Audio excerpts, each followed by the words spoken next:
आदरणीय मुख्यमंत्री जी, बावनकुळे जी, टेकचंद सावरकर जी, प्रणय फूके जी, प्रतिष्ठान के सभी मंचस्थ पदाधिकारी गण,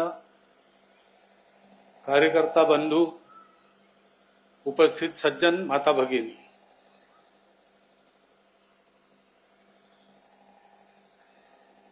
राम मनोहर लोहिया जी ने ऐसा कहा है कि भगवान राम भारत में उत्तर और दक्षिण को जोड़ने वाले हैं। भगवान कृष्ण पश्चिम और पूरब को जोड़ने वाले हैं और शिवजी तो भारत के कण कण में, जन जन में विद्यमान है।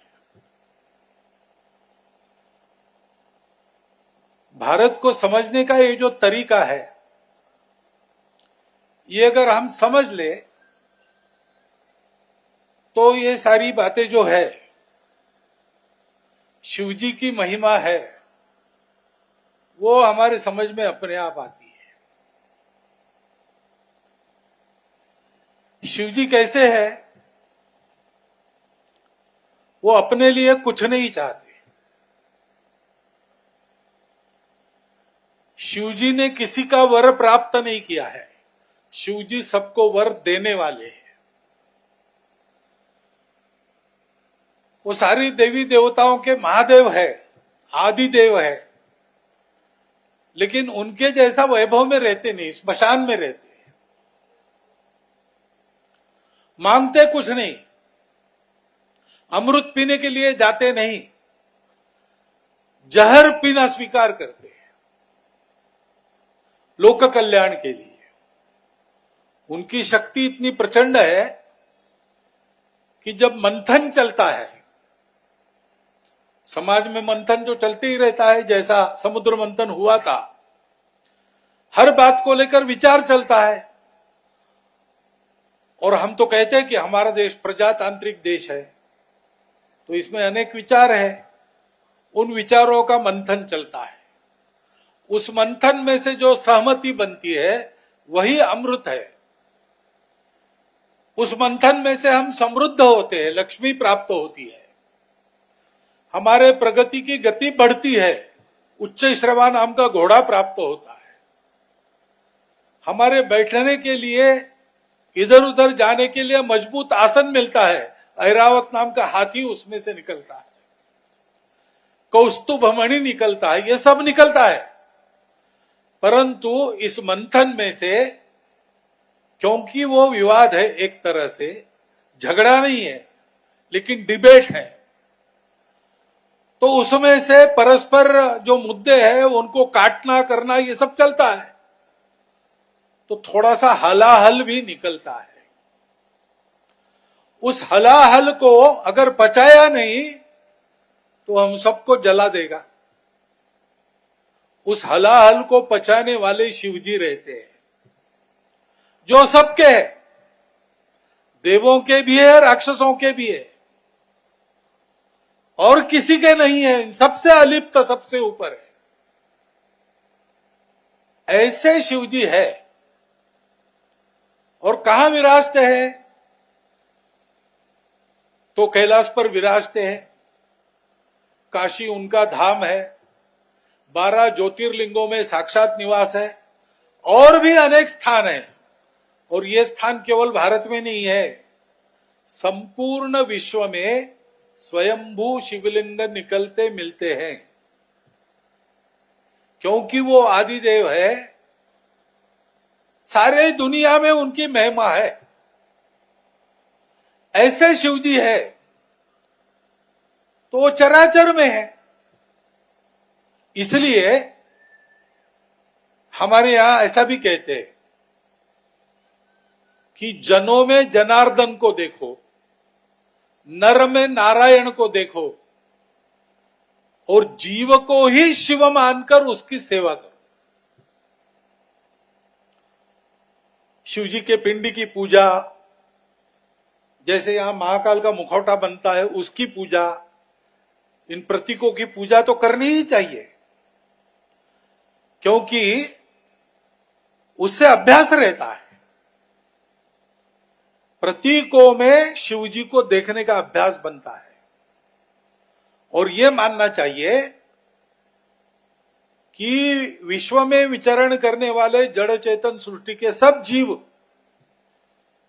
सब प्राणधारी, इनमें शिवजी ही है। अनेक शब्दों में घट घट में राम है ऐसा कहते हैं, कहते तो है, करना चाहिए। पूजा करते हैं, स्तुति करते हैं, इससे देव प्रसन्न होते हैं। लेकिन पूजा क्या है, स्तुति क्या है? स्तुति एक प्रकार से स्मरण है। जिनकी हम पूजा कर रहे हैं उनकी पूजा क्यों कर रहे हैं?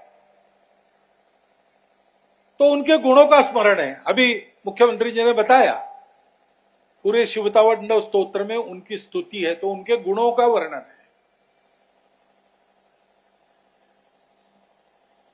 वो वर्णन क्यों करते हैं? तो पूजा का दूसरा अर्थ है, जिसकी पूजा करते हैं उसके जैसे बनने का प्रयत्न करना। हरि को भजे सो हरिसा होई, ये प्रक्रिया है पूजा की। शिवो भूतवा शिवम यजेत, भगवान जैसे बनकर, भगवान होंगे क्या पता नहीं, लेकिन भगवान जो निर्गुण निराकार है उसके गुण भी नहीं, उसका आकार भी नहीं, उसकी सगुण साकार कल्पना हम करते हैं और उस सगुण साकार रूप को पूछते हैं, तो निर्गुण निराकार हमारे लिए सगुण साकार होकर आता है। क्यों आता है? क्योंकि हमको उसके गुणों की और आकार की कल्पना से हमको कैसे होना चाहिए इसकी शिक्षा मिलती है। उस शिक्षा पर हम आगे बढ़े, ये उसी की इच्छा है। शिवजी अपने लिए कुछ नहीं चाहते और जब संकट आता है विश्व पर तो उसको झेलने के लिए आगे रहते हैं। जब समृद्धि है, जब कुछ मिलता है, जब अमृत बंटता है, वो उपस्थित नहीं रहते। लेकिन संकट आ गया तो उसको अपने गले में धारण करते हैं, विश्व को बचाते हैं। क्या हम अपने जीवन में इसका अनुसरण कर सकते हैं? अपना शरीर धारण ठीक से हो, शक्ति रहे शरीर में, पूरी आयु जी सके ऐसा स्वास्थ्य रहे,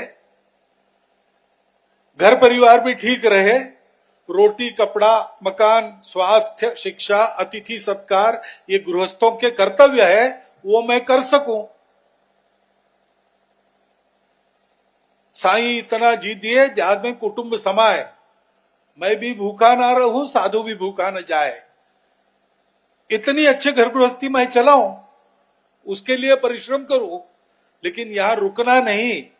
ये करते हुए बाकी अपने लिए कुछ न चाहते हुए जहां जैसी आवश्यक है वहां वैसी और अपने शक्ति के अनुसार अधिक से अधिक लोक सेवा,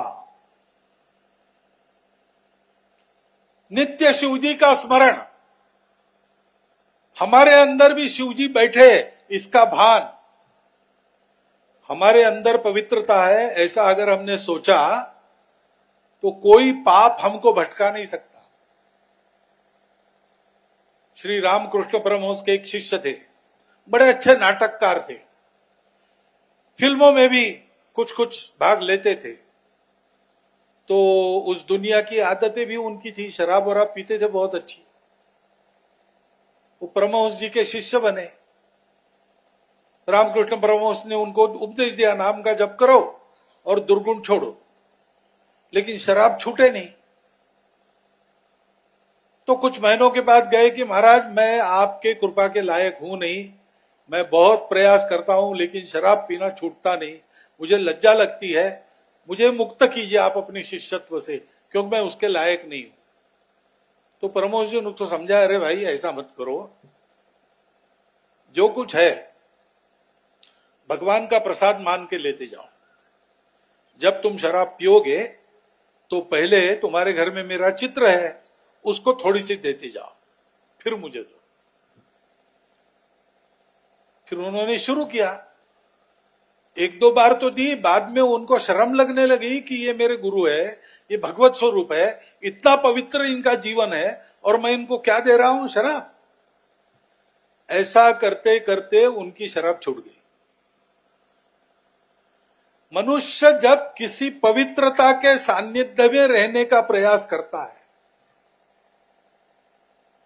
तो उसका जीवन पावन हो जाता है। वो वास्तव में वो जीव शिव बन जाता है। शिव का अर्थ ही पवित्रता है, शिवत्व का अर्थ ही पवित्रता है। ऐसी पवित्रता प्राप्त करना, शिव जी कहां है? हमारे निकट है, अंदर है हमारे, वो कभी दूर नहीं जाते, मैं उनको भूल जाता हूं। अंग्रेजी में एक कविता है, उस कविता में एक संकटग्रस्त व्यक्ति बहुत संकट से जूझता है, टूटने की कगार पर आकर आखिर वो संकट समाप्त हो जाता है। बाद में भगवान के घर, भगवान के मंदिर में जाके वो भगवान को और धन्यवाद देने के लिए पूजा करता है, लेकिन एक बात कहता है कि भगवान, हमेशा मैं देखता था तुम मुझे साथ लेके चल रहे हो, चलते समय मैं देखता था तो मेरे 2 कदमों के निशान, साथ में तुम्हारे 2 कदमों के निशान, हमेशा मैंने 2 लोगों के कदमों के निशान देखे साथ में, लेकिन जब मुझ पर संकट आया तब एक ही व्यक्ति के निशान देखे। तुमने मुझे संकट में छोड़ क्यों दिया? क्या मैंने गलती की? तो भगवान उसको कहते हैं कि तुमने एक ही व्यक्ति के निशान देखे, वो बात सही है, क्योंकि वो मेरे पैर के निशान थे।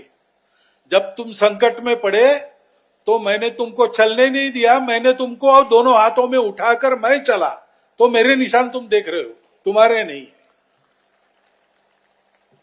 भगवान इतने निकट रहते हो, कभी हमको छोड़ के नहीं जाते, हम उनको भूल जाते हैं। इसलिए उनको हमेशा याद करना, तो उनकी पवित्रता हम में आएगी। वो जीवों पर प्रेम करने वाले हैं शिव जी, इसलिए जीवों के लिए कई प्रकार के कष्ट उठाते हैं, बहुत ज्यादा चाहते नहीं। जो कुछ थोड़ा मिलता है, आशुतोष है, थोड़े में प्रसन्न होते हैं। शिव जी की भक्ति बड़ी सरल है, उनको और कुछ नहीं चाहिए, प्रेम चाहिए, भाव चाहिए, भक्ति चाहिए। उनका स्मरण करना, उनकी पवित्रता को ध्यान में रखना, उसको अपने जीवन में लाना और अपना जीवन सेवा करने के लिए ठीक रहे, अपनी घर गृहस्थी ऐसी रहे कि हम लोगों की सेवा कर सके, इतना प्रयास अपने लिए और अपने परिवार के लिए करते हुए बाकी सारी शक्ति अपनी समाज के लिए खर्च करना, अभावग्रस्तों के अभाव दूर करने के लिए, वंचितों को न्याय दिलाने के लिए, ये शिव की पूजा है। सारे पूजा विधि जो बताए हैं वो इस परिणाम तक जाते हैं अगर ठीक से किए तो। ये ध्यान में रखकर उपयोग करना। शिव तांडव स्तोत्र आपने याद किया, बहुत अच्छी बात है। अपने इन स्तोत्रों का सामर्थ्य ऐसा है कि उसका केवल पाठ करते हैं तो उसकी जो लय मिलती है, शब्दों के उच्चारण से जो तरंग उठते हैं, अर्थ समझ में आए न आए, आदमी का मन एक पवित्र वातावरण में ऊपर उठ जाता है। सोच समझ के कहे, भाव भक्ति से कहे, प्रेम से कहे, तो ये मनुष्य को भगवान के दर्शन कराने तक पहुंचाने वाला रास्ता है। लेकिन इसको समझ के करना और ये ध्यान रखना कि जिसकी पूजा हम कर रहे हैं वो भगवान केवल वस्तुओं में नहीं है, वहां भी है, लेकिन वो मेरे में भी है और केवल मेरे में नहीं है। जो सारी सृष्टि दिखती है वो भगवान की ही है। विश्वरूप भगवान, ये हमारी कल्पना है। एक बार विवाद चल रहा था, भगवान एक है कि अनेक है। एक महात्मा वहां बैठ के सुन रहे थे, बहुत विवाद हो रहे थे। अंत में उनको कहा कि आप अब समापन कीजिए, बताइए निष्कर्ष। तो उन्होंने कहा, मैं सुनते रहा, मुझे कुछ समझ में नहीं, आप क्या चर्चा कर रहे हैं, भगवान एक है कि अनेक है? अरे भाई, हम कैसा जानेंगे एक है कि एक अनेक है, क्योंकि दूसरा कुछ है ही नहीं, केवल भगवान ही है। वन गॉड मेनी गॉड, ये क्या विवाद है? There is only God and nothing else. जो जो दिखता है, जो जो हम अनुभव करते हैं, वो सब भगवान है। इस भाव से एकदम नहीं प्राप्त होता। ये प्रवचन करने के लिए मेरे जैसे के लिए ठीक है, लेकिन इसका बहुत अभ्यास हम सबको करना पड़ता है। उसी के लिए हमको मनुष्य जन्म मिलता है, और जन्म जन्मांतर की यात्रा में इसको सीखते हुए, उसको करते हुए एक दिन वहां तक पहुंचना, यही जीवन का उद्देश्य है। और इसलिए हमने यह स्तोत्र पाठ कंठस्थ किया। आज हम कहेंगे, रोज कहिए, मिलकर कहिए, मन में कहिए, प्रकट कहिए, सांस में जपिए, सतत स्मरण रखिए। शिवजी है, शिवजी मेरे में है, शिवजी सर्वत्र है। उनकी पवित्रता मेरे सब मन वचन कर्मों में आ जाए। उस पवित्रता के आधार पर शिवजी स्वयं अभावग्रस्त बनकर, दरिद्री का रूप लेकर मेरे पास आते हैं, मेरी सेवा लेना चाहते हैं। वो सेवा मैं करूंगा। एक भक्त को आश्वासन दिया शिवजी ने कि महाशिवरात्रि के दिन पूरी रात जागते रहो, मैं आऊंगा तुम्हारे यहां। भगवान आपको क्या प्रिय है, क्या करो? उन्होंने कहा, अच्छा हलवा बनाना, हलवा खाने का आऊंगा। तो भक्त ने ढेर सारा हलवा तैयार किया।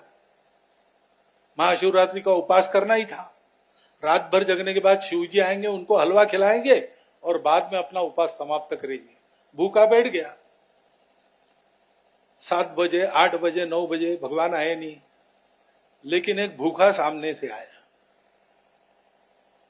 उसने कहा, मैं और मेरा बड़ा परिवार है, 20-25 लोगों का, हम सब भूखे हैं। अब आज कुछ नहीं मिला तो हम आज मर जाएंगे, तो कुछ भी खाने को है वो दीजिए। अब इसके पास दूसरा कुछ नहीं था। शिवजी के लिए रखा है, क्या करें? लेकिन उस आदमी की दशा देखकर इतनी करुणा जागी, उसने हलवा उसको दे दिया और सोचा कि अब आएंगे शिवजी तो क्या बताऊंगा, यही बताऊंगा। और शिवजी क्रोधित हो गए, शाप दिया तो शाप ग्रहण करूंगा। अब क्या करें? उसका दुख देखा नहीं जाता।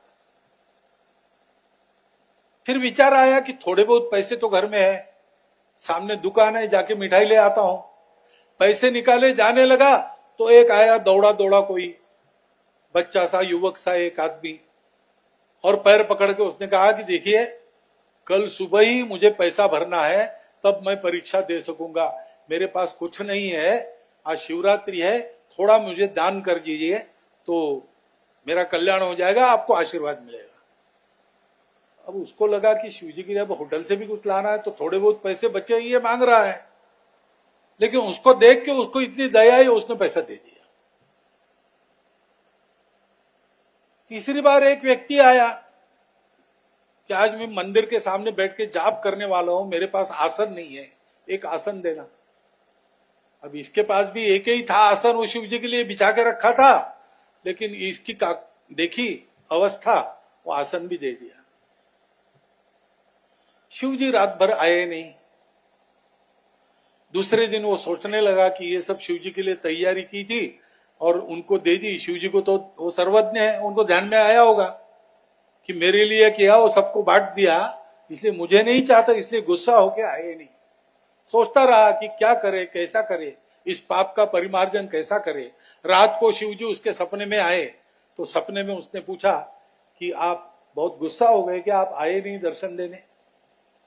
तो शिवजी ने कहा, आए नहीं, मैं 3 बार आके तुम्हारा सारा आतिथ्य ग्रहण करके गया, जो जो तुमने मेरे लिए रखा था वो सब मैं ले गया, तुमने मुझे पहचान नहीं। शिवजी आते हैं, हमसे सेवा चाहते हैं, हम उनको पहचानते नहीं। शिवजी के जीवन का यही संदेश है, त्याग, सेवा, विरक्ति, शक्ति भरपूर, सब करने की शक्ति है, राजा को रंक बना देंगे, रंक को राजा बना देंगे। परंतु ये सब जो सामर्थ्य है वो सामर्थ्य परोपकार के लिए। स्वयं इन सब बातों से अलिप्त सब उसके ऊपर। हम जो स्तोत्र पाठ करने वाले हैं उसमें इस आदर्श का वर्णन है, उनके शक्ति का भी वर्णन है, लेकिन इसका भी वर्णन है। वो शक्ति हमको प्राप्त होगी अगर हम ऐसे हो गए तो। और हम ऐसे हो सकते हैं क्या? बिल्कुल हो सकते हैं। इसी जन्म में हो गए क्या? नहीं बता सकते। कुछ लोग हो जाते हैं, कुछ लोग नहीं होते हैं। लेकिन जितना इस जन्म में चले, आगे के जन्म में उसके आगे जाने का अवसर मिलता है। किया हुआ कभी व्यर्थ नहीं जाता, समय पर उसका फल मिलता है। एक आदमी बैठ गया एक जगह, जंगल के किनारे, सामने ऊंचा पहाड़ था। लोग आने कर पूछने लगे क्या हुआ? तो बोले ऊपर तक जाना है। फिर? अरे बहुत ऊंचा है भाई, कैसे जाएंगे? तो बोले क्या हो गया? अरे वो 3000 फीट है, कैसे जाऊंगा मैं? तो तुमको 3000 फीट कहां जाना है? तुमको तो एक एक कदम बढ़ाना है, एकदम 3000 फीट जाना है क्या? तुम आज 100 फीट चढ़ो, आराम करो, कल और 100 फीट जाना। उधर जाओगे तो पहुंच जाओगे, चलते रहोगे तो पहुंच जाओगे, रुक जाओगे तो कहीं नहीं जाओगे। एक सुभाषित है, योजना नाम सहस्रोपी शनैर गच्छेत पिपीलिका। पिपीलिका यानी चींटी। वो 100 किलोमीटर चली जाती है, यह सत्य है। एक गांव से दूसरे गांव स्थलांतर कर देती हो। छोटे छोटे कदमों से कितना समय लगता होगा? बहुत लगता होगा, लेकिन वो जाती है। और न जाने वाला गरुड़ भी है, अगच्छन वैनतयोपि पदंग मेकम न गच्छति। शक्ति तो उसकी है, पूरे आसमान का आलोड़न कर सकता है, परंतु जाएगा ही नहीं तो कितना जाएगा? और चींटी की यह शक्ति नहीं है, लेकिन वो चलते रहती है तो एक गांव से दूसरे गांव पहुंच जाती है। ये हम कर सकते हैं, ये हमारे लिए असंभव नहीं है। वास्तव में मनुष्य का जीवन इसी के लिए है। अपने सब सांसारिक कर्तव्य, भौतिक कर्तव्य ठीक से निभाते हुए इस लक्ष्य की ओर चलते रहना। और ये लक्ष्य मेरे लिए केवल नहीं है, सबके लिए है, क्योंकि इस लक्ष्य के प्राप्ति के बाद सब और में, इसमें अंतर कुछ नहीं रहेगा, जो वास्तविकता है। ये उपक्रम जो है, मैंने यहां आने का हां क्यों कही? महाराज जी मुझे बहुत कार्यक्रमों में बुलाते, मैं सब में जाता नहीं हूं। इसमें आया क्यों आया? क्योंकि ये स्तोत्र पठन करना, भक्ति करना, पूजा करना, ये उपक्रम ऐसे है, ये मनुष्य को वास्तव में मनुष्य बनाते हैं और मनुष्य को देवत्व की ओर बढ़ाते हैं। हमारे देश में ये शास्त्र विकसित हुआ है, इसका पता बाकी लोगों को नहीं है। हमारे देश में ये शास्त्र विकसित हुआ, केवल हुआ ऐसा नहीं, आज भी इसको पूरा करके अपने आप को उस पदवी पर पहुंचाने वाले और फिर भी हमारे जैसा रहकर सबकी सेवा करने वाले लोग हमारे देश में, हमारे समाज में विद्यमान है। ये कागज लेखी नहीं है, ये आखन देखी है, ऐसा जो बोल सकते हैं ऐसे आज भी है, मिलते रहते। हम कभी कभी देखते उनके पास शिवजी जैसी शक्ति है, लेकिन उसका प्रदर्शन कभी नहीं करते। हम जब जानते हैं उनके पास शिवजी जैसी शक्ति है तो हम उनको भगवान मान के उनकी पूजा करने लगते, लेकिन वो 4 लोगों जैसा रहकर समाज की अगणित सेवा करते रहते। ऐसे बहुत लोग हैं, अपने आसपास है, आज भी है। मनुष्य जीवन की सफल परिणति का ये शास्त्र, ये हमारा शास्त्र है, भारत का शास्त्र है। भारतीय लोगों का कर्तव्य है कि इस पर स्वयं चलना और सारी दुनिया को चलाना, उसके लिए उदाहरण बनना। और ऐसे कार्यक्रमों में से हमारे जाने अनजाने, चाहे अनचाहे नहीं कहता हूं मैं, क्योंकि ऐसा अगर होता है तो नहीं चाहने वाला कोई मनुष्य नहीं है, और जो नहीं चाहता है वो मनुष्य ही नहीं है। जिसमें थोड़ा बहुत मनुष्यता का अंश बाकी है वो इसी को चाहेगा, लेकिन जानता होगा नहीं जानता होगा, जाने अनजाने कर्म का आचरण करने से भाव भक्ति बनती है और मनुष्य उस ओर जाता है। ऐसा एक सही मोड़ हमारे जीवन को देने वाला ये कार्यक्रम है।